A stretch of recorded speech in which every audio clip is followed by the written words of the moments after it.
Good afternoon, everyone, and thank you very much for coming out today to our news conference. My name is Mike Petrus. I'm the Director of Opening Minds, the Mental Health Commission of Canada's Anti-Stigma, Anti-Discrimination Initiative. Its goal is to reduce the stigma associated with mental illness and help change the attitudes and behaviors of Canadians towards people living with a mental illness. And it's my pleasure to be here today to recognize a special partnership involving the Mental Health Commission of Canada, the Department of National Defence, Alberta Health Services, Alberta Health, and last but not least, and probably most important of all, the Calgary Police Service. So it's a very interesting partnership that's taken place. And we're going to have a series of speakers, and each of those speakers will talk about the particular role that each of the organizations has played. And following the presentations, we'll open it up to questions. So there'll be lots of time to do that.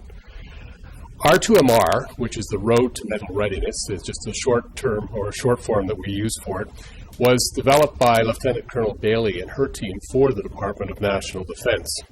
It's since been modified by the Calgary Police Service to actually meet its needs and requirements, but that's one of the beauties of the program, is its flexibility and the fact that it can be tailored to meet the specific needs of an organization. Now, this has happened here. The Calgary Police Service is the first municipal police force in the entire country to actually adopt this program and begin using it. And that's happened because of the special leadership shown by the Calgary Police Service, and also the importance that they place on the mental health and well-being of their personnel. Right now, I'd like to introduce one of our major partners in this whole process, Deputy Chief Audrey Chaffin, who will be filling in for Chief Hansen. So, Deputy Chief, thank you. Thank you, everybody, for joining us today. Just like to welcome our partners from the Mental Health Commission of Canada, the Department of National Defence, and Alberta Health Services. Initiatives such as this take collaboration and cooperation. Together, we have been able to adapt the Road to Mental Readiness program to suit the needs of the Calgary Police Service. Today's workplace requires supports and resources that allow staff to thrive. As police officers, our physical and mental well-being ensures we carry out our goal of keeping the community and its people safe, often when they are at their most vulnerable. I'm confident the Road to Mental Readiness provides practical lessons in effectively managing the stresses and challenges that come our way. To date, over 300 members of the Calgary Police Service have participated in the Road to Mental Readiness program, and we will continue to ensure that all our sworn and civilian members receive this training. We all encounter those moments both in our personal and professional lives that test our resiliency. As we take on challenging issues in a growing city and an international climate with local impact, first responders must be able and equipped to respond with a clear head and a calm hand to these issues. I trust that the Road to Mental Readiness program will become a valuable asset to all of our employees. And to that, I'll sit and take questions later. Thank you very much.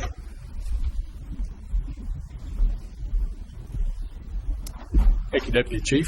It's now my pleasure to introduce Lieutenant Colonel Suzanne Bailey, and it's thanks to her leadership, which has been very instrumental in terms of developing and implementing the Road to Mental Readiness.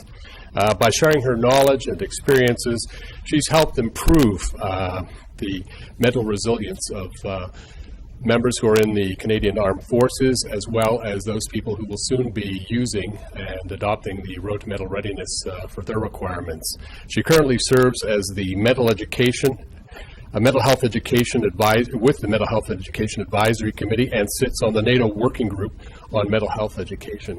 Lieutenant Colonel Bailey. Thank you, Mike. Well, it's very exciting for me to be here today to see the success of this program. I think it was 2 years ago that I first came into this building on another cold and snowy day. It's always been cold and snowy when I've been in this building. But when we had our first discussion about how to possibly apply the lessons that we learned in the Canadian Forces and in the Department of National Defence to the Calgary Police Services. And when we started building this in the Canadian Forces almost 7 years ago, we realized that we really needed to find a different way to increase mental health literacy, to help people recognize signs of distress in themselves and in others, and give them some skills to be able to help themselves and to help their peers and their colleagues early on, and not wait until they were diagnosed with an illness to step forward and get some help. And we saw some success with that very early on in the implementation of the program within the military community.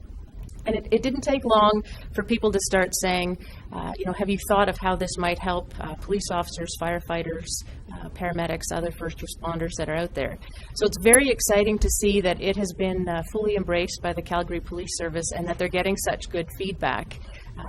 Because with programs like this, not only can it help those of us in uniform and those of us who work with those in uniform to perform our jobs better in the very demanding circumstances we find ourselves in, but if we can recognize our distress early and, seek early care, a lot of us won't go on to develop diagnosable mental illnesses, and we can actually stay doing our jobs and be more effective for a longer period of time without putting our health and our mental health at risk. So I think this is a partnership that will lead to bigger and better things. I know there are a number of other police forces who are looking forward to taking on some of the lessons learned from CPS, so we look forward to supporting that partnership with the Mental Health Commission to make this program available more widely. So thank you very much.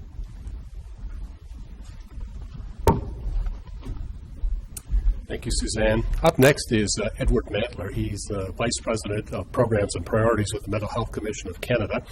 Ed joined the Commission earlier this year, bringing 2 decades of experience in health and mental health. Most recently, he was appointed as the inaugural CEO of SASC's Docs, Treasury Board Crown Corporation mandated with physician recruitment and retention for the province of Saskatchewan. There he introduced an effective and ethical physician recruitment and retention strategies unique to the province of Saskatchewan, and now we have the good fortune of having him as a member of the Mental Health Commission of Canada.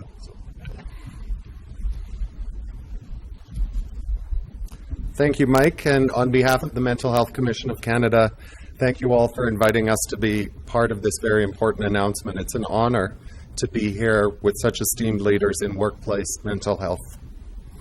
The Mental Health Commission of Canada is a national, non-for-profit organization charged with transforming the Canadian mental health landscape through partnerships and collaboration. In 2012, we launched Canada's first mental health strategy, and today's event marks an effort to implement that strategy's recommendations, such as promoting workplace wellness, improving training for police officers, and combating stigma. Stigma is a major barrier preventing people from seeking assistance. The longer an individual avoids getting the help they need, the harder it is to successfully treat them. Stigma is also a barrier to creating inclusive and supportive environments in workplaces. Across Canada, every week, 500,000 individuals are unable to attend work because of mental health problems, mental illness, or mental injury. We've been researching the most promising and best practices to reduce stigma since 2009. The Department of National Defence has spent the last 6 years developing and rigorously testing R2MR. 3 years ago, the Commission began a partnership with the Department of National Defence to make the program available to first responders, such as police, as there are a lot of similarities between soldiering and civilian policing. We partnered with Alberta Health Services and Calgary Police Services in September 2012 as part of Alberta Health Services' Minding the Workplace project on the police adaptation for R2MR. The overall goals of the program are to address and promote mental health, increase resiliency, and reduce stigma. The program helps take the stigma out of mental illness by using a simple color chart known as the mental health continuum. The model categorizes one's mental health within a continuum, green being healthy, yellow reacting, orange injured, and red ill. The model allows an individual to easily identify signs or indicators of poor mental health in themselves or others without diagnostic labels and their associated stigma.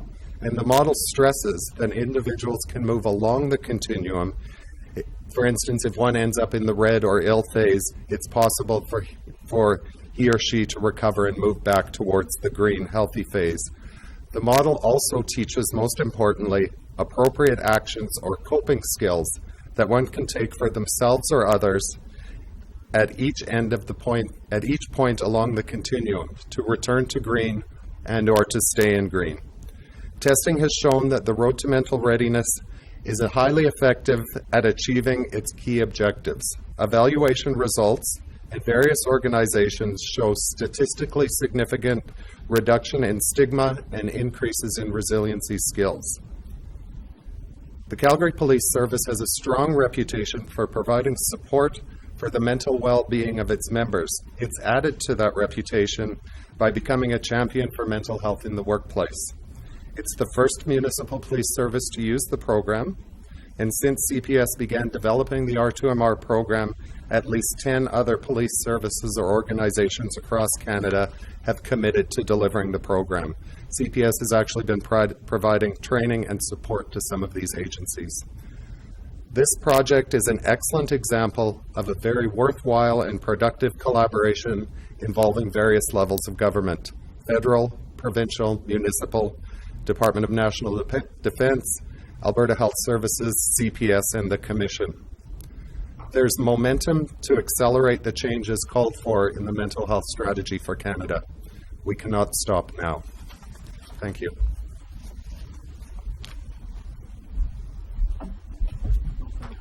Thank you, Ed. Now, last but not least, Alberta Health Services and Alberta Health. This project wouldn't have been possible without their leadership and funding.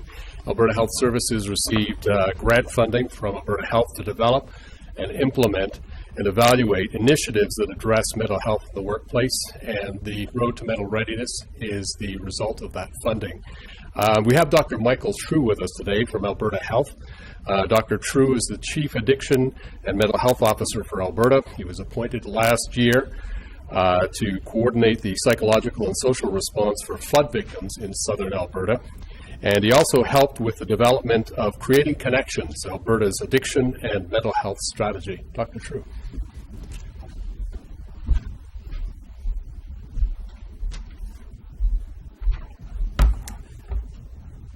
Get my iPad going the right way. Thank you, Michael. And it's a pleasure to be here with this group today and really come to celebrate moving mental wellness into the workplace.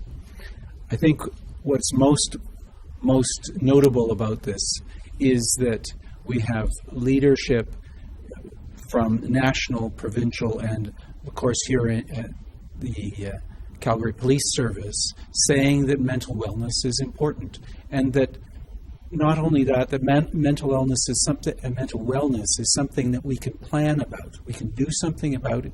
We don't have to be passive. We can actually help people to build their resilience. Resilience is not some magical thing that happens and either is or is not.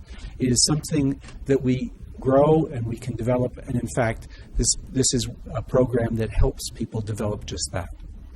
I think this shows a good deal of not only insight but foresight on the part of many people from everywhere, from the Mental Health Commission, from armed forces, and as was indicated, Alberta Health was able to provide a funding grant that went over the course of about 4 years to the tune of $500,000. One portion of that, not a terribly large portion, was passed on to the Calgary Police Service to start this as a pilot, and they have found that it is actually very useful and are now expanding that. And what more can we ask for of the people who are making decisions, but to do things with insight and foresight and to act on those, and then to build on this as we're seeing with this. So I'm pleased to be here. I'm pleased to celebrate this positive activity to support mental health in the workplace. So thank you.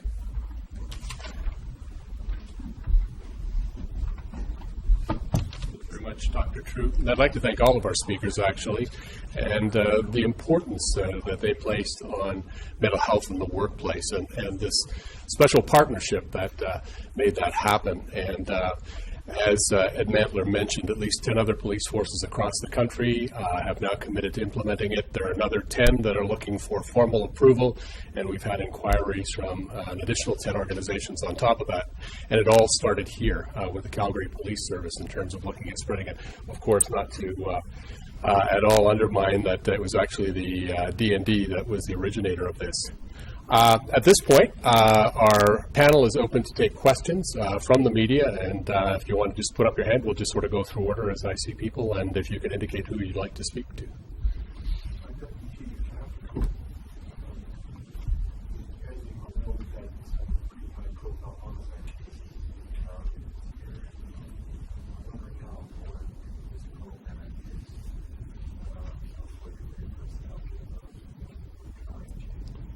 Well, I think it's an excellent question. I think the impact to the men and women, the front lines of any public safety organization it's difficult really to articulate to most people, because most people see us in our initial foray into an event, whether it be a difficult homicide or some of the things we've seen recently, perhaps in Ottawa, some of the stuff you saw there on TV.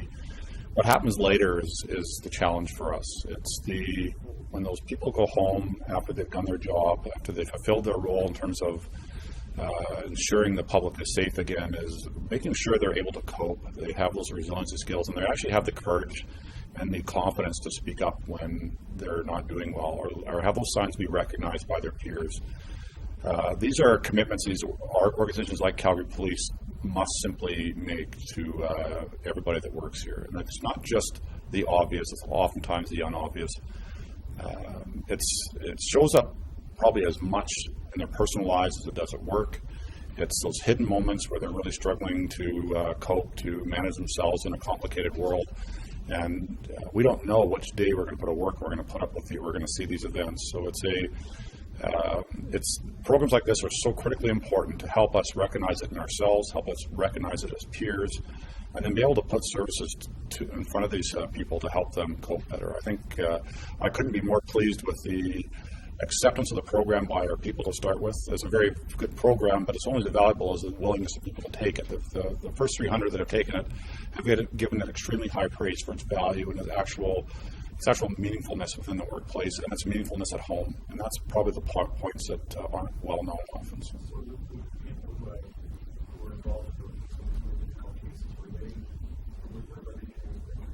We provide a myriad of services for our employees now that even prior to this program around understanding when people are in trouble. Those are the obvious cases that we have. We have a psychological services branch, for instance, in Calgary. That's probably the envy of most of the country in its ability to reach out to employees. This just gives another set of tools, particularly in its ability to be recognized at a peer level. When you're able to understand that someone in your team is struggling, somebody is struggling at home, somewhere, we can actually recognize these signs and then help provide that initial help so they don't fester for too long.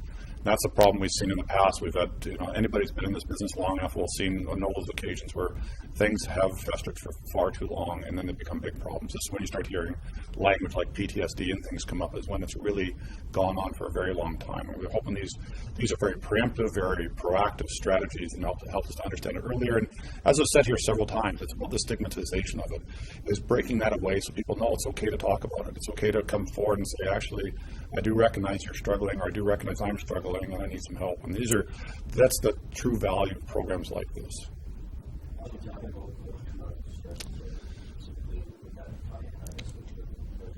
Well, let sort of the medical experts talk about what that is, but things like PTSD are those are sort of the manifestations of the problems that we have. There's all sorts of associated stress disorders that go on with working in these fields. that have to be recognized. You don't start, my understanding, and I'll let the benefit really get this, but you don't start at PTSD. I think you start with those early issues, those early signs, and trying to get to people early so they don't really struggle, have really deep-seated mental health issues that need long-term care. We're hoping to get to them earlier and have them talk about it earlier and put some of those cares in front of them at the beginning, and those services in front of them at the beginning, so we have a better sense of confidence that they can cope, they can maintain resilient skills. A lot of our issues are the things we don't see is what happens at home. After you've seen all these events, what happens when you go there, and how are you coping with your family, with your children, with the day-to-day life of the community? These things help us understand the whole employee a little better and help them sort of understand what they need to do once they're here and where they can reach out to within the organization.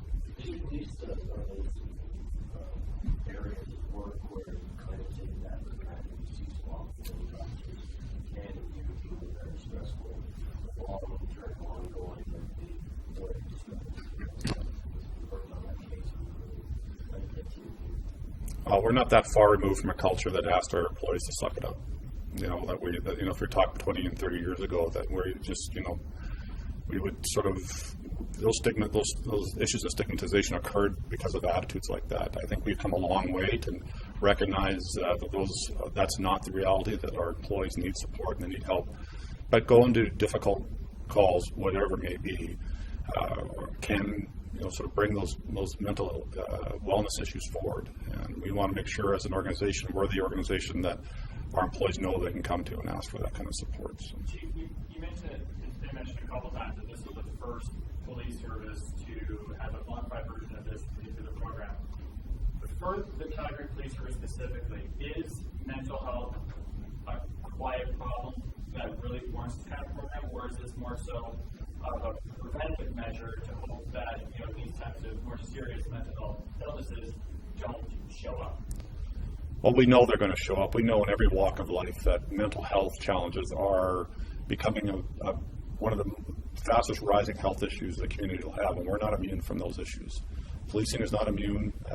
I don't think it's something that's perhaps epidemic in policing as much as it's something very real and very alive, and it's difficult to say what one situation affects one person, why it doesn't affect the next person the same way. So being alive to it, being understanding of those issues, and ultimately giving people a place to come to say, I need that assistance. Programs like this allow them to proactively start thinking about it before they have the problem. Recognize it, talk about it, think about it, and then know who they can go to when they start having these issues. And I think that's the most important feature of this, is the proactive nature of it. Get in front of it before it's a problem. Don't wait till you've been to the call and you've struggled and you have these stresses, and now start looking for help. Let's help them get over the stigma of coming forward with the challenges that this profession can present to our employees. But would you say there are already officers within the service who are already suffering from illnesses who could directly benefit right away from a program like this? Oh, absolutely. There's absolutely people that can benefit from these programs. Again, like I said, we're not immune from what's out in society today. The pressures of our world that we live in today bring those issues forward as we become an aging workforce. The challenges that people bring with them from home, plus the work experiences, mean we need to start thinking about our employees. Our employees are the most important asset policing presents. Anything that we have, the most important asset we have is our employees, and we must pay attention to those things that sort of distract them from being able to provide the best service they can to the community. You can appreciate that an officer who struggles with coping skills, resilience skills, probably are not at their best to deal with some of the community challenges as well. This program's been going for a year. Maybe 2 now in total. June 2013. Yeah, so we've done a lot to work with training, providing information so we can actually take this course forward for many years by getting trainers ready. So we've been probably a good year at least now in the deliveries. And have you had any customers? Well, I mean, fair to say that, as a previous question, we know we'll always have people that require this. What this has created is awareness. People who perhaps weren't able to come forward before now are feeling more comfortable. People having these tools to understand how do we evaluate people who are struggling within our own work environment. Having that ability to openly talk about it has helped for sure.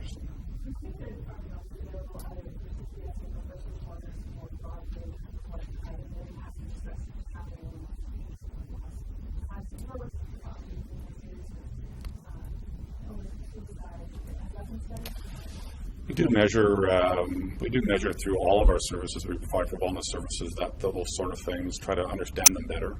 It's difficult to say when you've helped somebody what they, if they're back at work, how much time did they potentially miss or not miss. We just are certainly very alive to the fact that, to your question, is that it's important if we want to keep people at work and keep them functioning at their best, that we provide these services to them. How difficult was it to put this program together and service taking it to national events and also police when the deputy chief mentioned the culture outside of that, how difficult it was to bring this program to fruition? Thankfully, it was a lot easier than I had anticipated it would be, but it's very important how you go about implementing it. So we actually worked with folks from all ranks, all occupations, all different environments throughout the service. And we spent days sitting around a table with them saying, what do you wish you had known when you first joined? What would be helpful for you to know?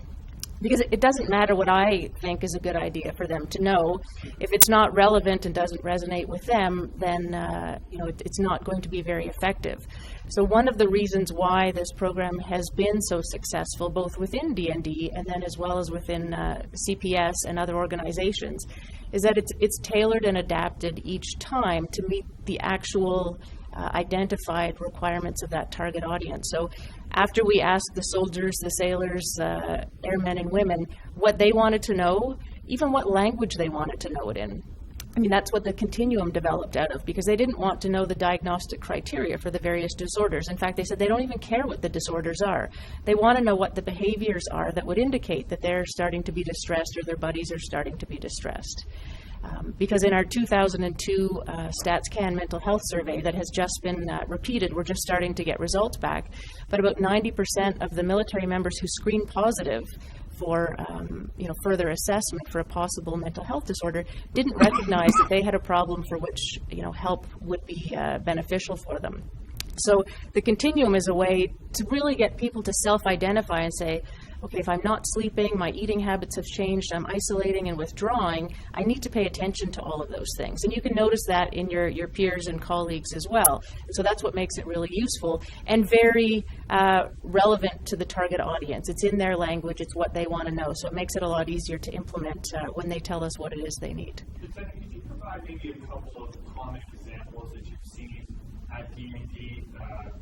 Obviously, when soldiers go to war and they see something extremely dramatic that could potentially have an effect. But can you give a couple of maybe more lesser-known common examples that you've run into in terms of maybe it's workload or maybe it's exposure on a specific mission? Just maybe a couple of examples that you've seen that have been key examples of mental health. Well, I think one thing that is often misunderstood is that it's not the trauma and it's not post-traumatic stress disorder or even necessarily combat operations that are the biggest issue. Like the Deputy Chief said, we're members of Canadian society and we're affected by mental health problems at the same or similar rates as other members of Canadian society. The one area where we would be different, and police forces differ as well, is that our rates of depression are higher. And that has to do with wear and tear over time, the stress and strain of the job and the cumulative effects.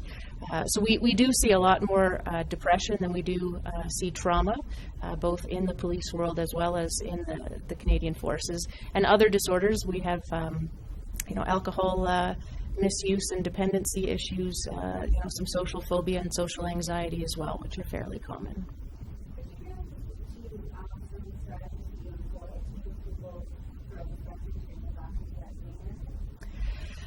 Sure. I think the most important is increasing their ability to recognize in themselves that they may be distressed and creating that normalization that we all go through fluctuations. So once you self-identify, to really make it okay to step forward and get some help. So we've used a couple of creative strategies for that. One was a video we released earlier this year with actually members in uniform talking about their own experiences seeking mental health care. Because again, it doesn't matter what I say to them. I am a healthcare provider. I work in headquarters.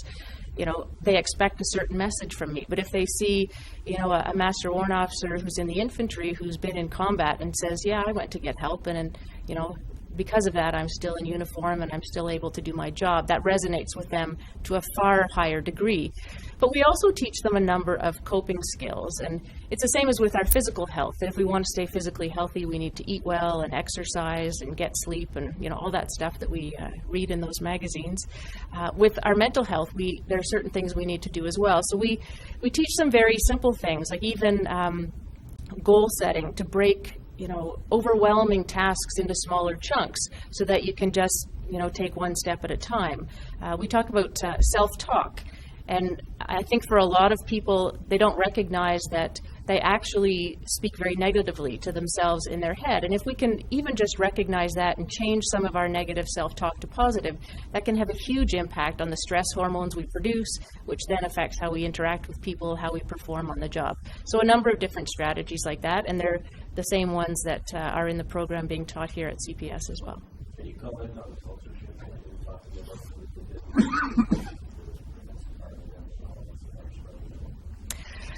about? Yes, I think in our society in general, we have seen more acceptance and understanding of mental health in the last decade. And I think particularly in the Canadian Forces, with our experience in Afghanistan, it created an understanding and awareness that people are going to be impacted by an experience like that. And then at the same time, being able to give them this language to talk about distress and, the early impact of mental health. One of the most rewarding things for me has been hearing from our clinicians across the country that, they'll say, oh, I had 3 guys come into my office last week and say, Doc, I think I'm kind of yellowish orange. And I remember the guy in Cyprus on the way home from Afghanistan told me that's when I need to go and talk to somebody. So they didn't need to know what it was.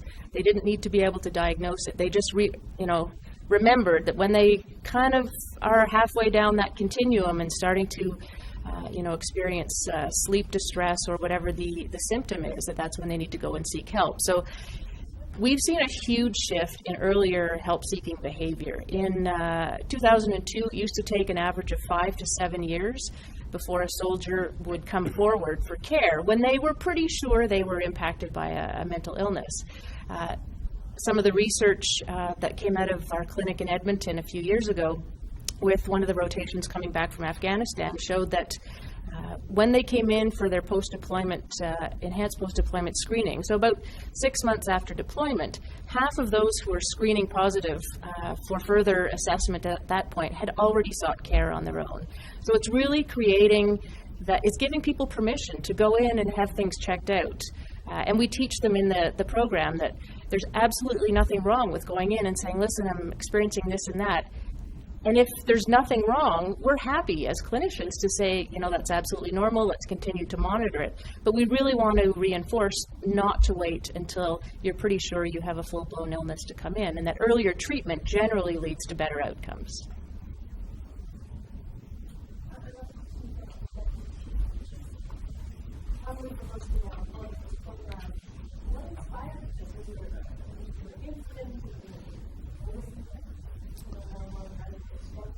Well, there wouldn't be a single event that would have inspired it. It's just part of the continuing commitment that this organization has to respecting the complexities of this career and of mental health issues. We're well aware of the preponderance of mental health issues that are affecting the Canadian society right now, and they're affecting our members as well. So it's just part of that that ongoing set of services that we are growing and developing and maintaining within the service right now.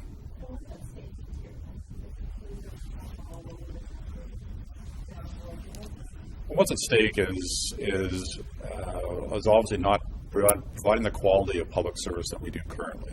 If our members are struggling, if our members are unable to cope well, if they don't have those good resiliency skills, when they're out working with the public during difficult times and they're not at their best, it's really easy to imagine that the quality of service won't be very high, the quality of public confidence won't be very high, and then really importantly, then that quality of life for that employee diminishes as well.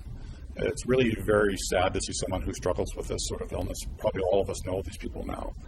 And, you know, I think it's our duty for certain to be able to be in front of it now, provide these kind of services. This is such a great opportunity to leverage what National Defence has already experienced and bring that to us, so we're able to put that proactive service right out in front now and have that conversation.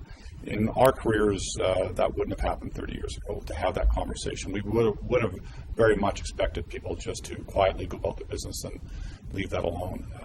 I'm very pleased to see now how many people take advantage of this. You know, that tells us it's important to them as well. They want to do their jobs well, but they want to be healthy as well. Is there an avenue for a co-worker to squeal on somebody or management though that we think this person may have a problem? We spend a lot of time with our supervisors, with our officer coaches, within the organization.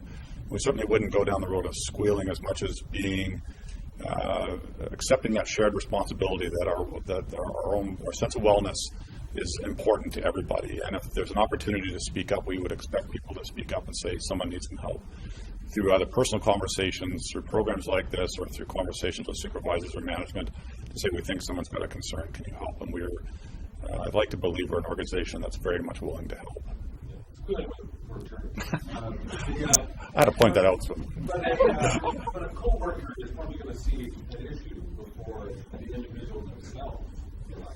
Well, like I said, some of the tools, self-awareness is a big part of this program, is creating that self-awareness. I think actually that people are, their own sense of self-awareness is what's really important about the program. Is nobody knows you're struggling more than you yourself, but are you willing to speak about it? Are you willing to step up and talk? Do you have the confidence? Do you feel safe in the organization? Are you confident enough in the organization? Do you believe the supports are there for you to do something about it if you speak up yourself? But you're all right that if you're not willing to do it and a peer recognizes it, can they help? That's one of the things that the strengths of the service, I believe, is our ability for people to leverage each other. And but at the end of the day, it comes down to our own sense of personal responsibility in this as well. This question is a little off topic, but medicine has since that they are getting a vehicle, and it's kind of stirred up a little bit of a debate, and I was wondering if you want to comment on that. Well, with regards to this, I'm not sure what the debate is, if it's the presence of an armored vehicle in the community, if it's the feeling of, does that create an illusion of safety or perhaps an illusion of fear in the community? I'm not sure what the debate would be, but again, I think it's part of the sign of the times. When you know what's going on in the world right now, and some of the feelings, it's easy to understand the feelings of concern over what goes on. But again, we just want to make sure that we are presenting the officer with the best opportunity to provide that level of comfort and safety for the people that we police with. And we always have to manage issues like that anyway. So I mean, we see what goes on with the perceptions of safety, and our perceptions of safety as well have to be managed. And again, that's part of this program, is to help us to do a better job with that. Final questions? Well, again, thank you very much. I'd like to thank our